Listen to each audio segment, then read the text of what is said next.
Well, hello, my friends. Welcome to the channel. In today's video, we want to go over some foundational items. So consider this more of a crash course, a 101 into preparedness items that I believe all of us should have in our homes, in our vehicles, things that can be life-saving in the event of some type of emergency, whether that's a power outage, a weather event, some type of cyber attack, grid down scenario, or there's countless other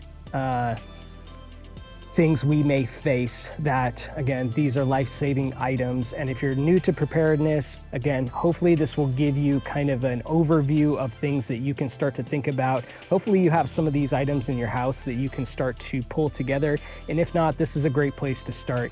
If you have been prepping for a very long time, hopefully you get something out of this. Leave your comments below. Let us know what's worked for you, what you have in your preps, and what you would suggest. There's no experts on an island pointing the finger saying you must have XYZ and then you will have this result. This is knowledge transfer. This is things that I've acquired over the years in my journey that I'm, sharing with you that hopefully will help as you begin to build more resilience for yourself and for your family. So let's get into this video. And if you haven't already, please like, share, and subscribe. Help us to grow this channel. And let's get into the content. All right, my friends, let's go ahead and dive into it. So I pulled together a bunch of different items that I think are essential for anyone's emergency preparedness kit. So whether this is in your home or whether this is in your car, preferably both. Preferably you would have some of these items or a combination of them in both places, depending on your scenario. So if you are in your home, this is a bug-in situation. If you are on the road and you are in your vehicle, and this is maybe a mobile or bug-out scenario, you want to have a combination of these elements on hand with you at any given time in order to, again, safeguard yourself and your family given a disaster or emergency situation. I always start with the essential, kind of the rule of three minutes without air, and you die 3 days without water. You also die 3 weeks without food, same situation. So keeping that in mind, this is how I prioritize, or this is how I think about a lot of these essential items. Of course, number one being water. Having a supply of water on hand, I think, is absolutely essential in any emergency situation. So good place to start, having a stash of bottled water on hand, but then taking that a step further. So if you're in a situation where you have limited space, maybe having something like this collapsible water storage container could be really helpful. This handles over 5 gallons of water and it doesn't take up a lot of space. So you could have several of these, and if you know a storm is coming, for instance, you could grab some of these out of the closet, fill them up, have extra water on hand. Or if you're in a situation where the utilities have been down for a good long time and you need to go out and start collecting water, again, something like this is really good to have on hand, and it doesn't take up a lot of space and it's somewhat inexpensive. So I think that this is something that everyone can add to their prep kit, and again, not a huge investment. Now, if you're getting to that point where you are going to have to start collecting water, you're also going to have to start thinking about purifying water, in which case having, some Clorox on hand, for instance, to kill off any bacteria in the water, that's going to be helpful. They also make water purification tablets, or boiling water, of course, is, again, probably the safest route, on top of having maybe some of those other things on hand that you can add to your water, especially if you're storing water long term. Adding in a couple small amounts of Clorox, again, is going to preserve and keep your water safe to drink for a longer period of time. So in combination with water, you want to have food on hand. Now, hopefully most of us have anywhere from a week to 2 weeks worth of food just in our cupboards, in our fridges, and of course stuff in our fridge in a grid down scenario where the utilities are down. If they're down for any length of time, obviously the food in our fridges and freezers is going to begin to thaw and spoil. If we don't have, for instance, a generator to keep the keep our fridges going. So having something like some dried food on hand, I think is going to be essential. This is great because a lot of these freeze-dried meals, you can store a lot of these, and they're high in nutrition. You will have to add water to these. So again, going back to making sure you have a good amount of water on hand for a lot of these type of meals. But this is a great place to start. Again, if you're thinking long-term, more, 3 weeks, 3 months, 3 years, you're going to want to diversify your pantry and start to add other elements into it. But if you're looking for more of the shorter term, 72-hour type of disaster, again, hopefully you have enough food already stored away in your house to get you through a short period of time. But these freeze-dried meals are a great place to start, and they don't take up a lot of room, especially if you have limited square footage, you live in an apartment or in a city situation where space is limited. Freeze-dried, great place to start. Again, you can research that. There's tons of good brands out there. So just look into that, get some of these. These are great to have on hand. These can go in your vehicle as well. So great option there.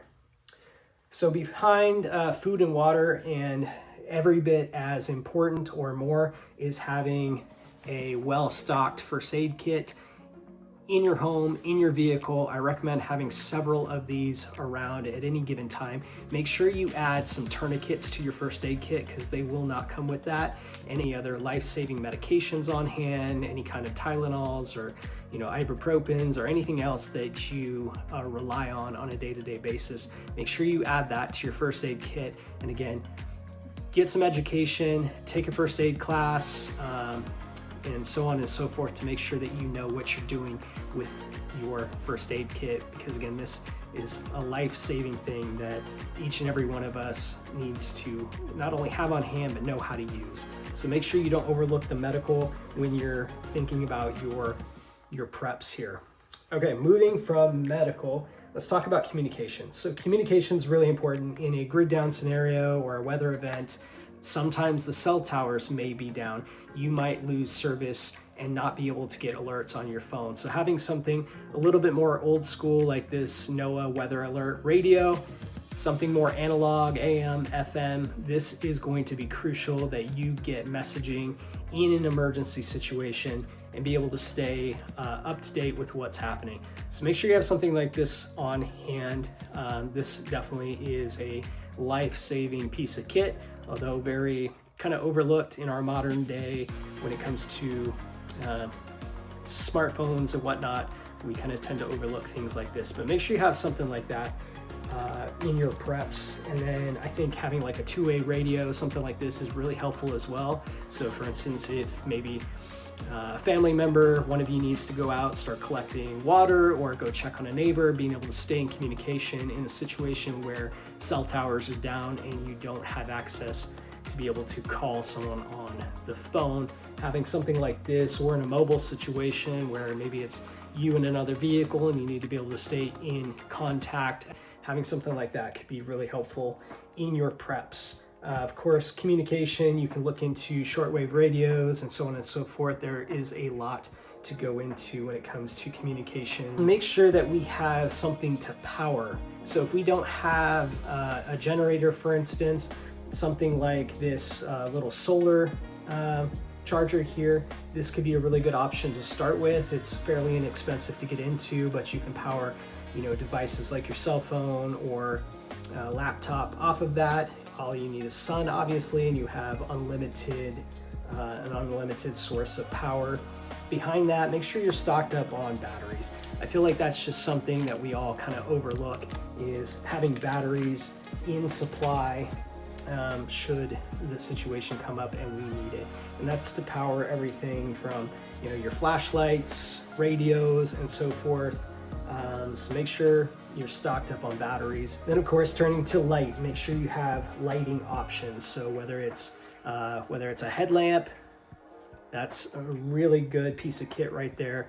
I've used my headlamp in so many different situations, whether it's just around the house or out camping or out in the backcountry, and especially in an emergency situation. Obviously, on top of having flashlights, And then of course, you're gonna wanna have something like maybe like a rechargeable lamp, or like this one takes batteries, for instance.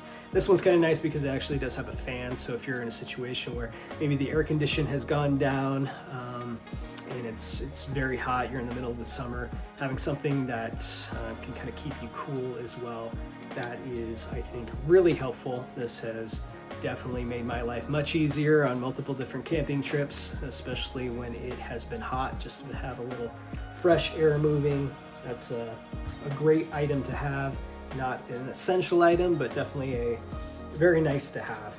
So we mentioned before with water and the need to actually boil water if you don't have something to purify it, and even if you are adding, again, a little bit of Clorox or some water purification tablets, you still might want to boil the water, and for cooking purposes as well. So I think having something on hand like this jet boil is really, again, another crucial item to have in your preps. There's a lot of different brands that you can look into, lots of different stoves like this. I've used Jetboil for years and I have nothing but good to say about them. The fuel canisters are fairly inexpensive and they last a very long time, so you can store up several of these and again have an excellent option to be able to cook food, boil water, or whatnot when you need it, should that be your only option. Obviously, in these types of scenarios, I think having a way to generate heat or again cook if you don't have the jet boil, so making sure you have lighters or some weatherproof matches on hand. I think all of that is going to be super handy for you, especially in a mobile situation. Maybe you're broke down on the side of the road and you need to light up a fire to stay warm. So having things like that at your disposal is going to be, again, maybe the difference between life and death. Maybe some lighter fluid, something of that nature on hand would be very helpful in, again, an emergency situation. And of course, I think not only being able to light a fire, but also being able to extinguish a fire is definitely a crucial element. Obviously, this is recommended that you have at least one, if not two of these in your house. I think it's recommended to have one per floor. So having a fire extinguisher on hand, making sure that it's operable, that you know how to use it, I think is very important. I keep obviously a few of these around the house, and I also have one in my car too. So just making sure that this is on hand in an emergency situation. Again, this could be a life-saving item. So make sure that you have this in your prepping kit as well. All right, last but not least, some form of self or personal protection. I'm not going to tell you what's right for you. I know what is right for me and for my household. And again, there's a lot of different options out there, both in the lethal and the non-lethal. So look into that and just decide what's right for you. Look up the laws in your city, in your state, and make sure as a law-abiding citizen you are, staying within the laws of wherever it is that you reside. But I highly recommend having something in and with your preps that can ensure the safety of you and your family, given some type of civil unrest or some type of home invasion scenario. You're just going to want to have a little extra something for peace of mind. So we can get into that. I'm going to be starting up a Patreon and going over a lot more 2A type content. You let me know if that's something you're interested in. So obviously we'll go into a deeper dive on many of these things as we go. This was supposed to be, again, a high-level overview, kind of a foundation to give you things to think about when it comes to setting up preparations for your home or your vehicle, preferably both. So again, any of these items can be built upon to scale. Again, whether you're going for the 3-day scenario, the 3-week scenario, 3 months, 3 years, all of these things are the base level that all of us should have, hopefully in our homes, in our vehicles, in the event of any type of emergency situation. All right, my friends, I hope that was helpful and gave you a lot to think about as you continue your preparedness journey. Again, these are foundational items, hardly comprehensive, but a good place to start. Please leave your comments below. Let me know what other items that you have added to your kit or will be adding to your kit. And again, let us know if this content was helpful and what you would like to see more of. We will be doing deep dives into more of these items specifically, try to break out each one into different videos. So let us know if that's content you're interested in. Please like, share, and subscribe. Help us to continue to grow this channel if you got anything out of this content. And until next time, be safe out there, keep prepping, and we will talk to you in the next one.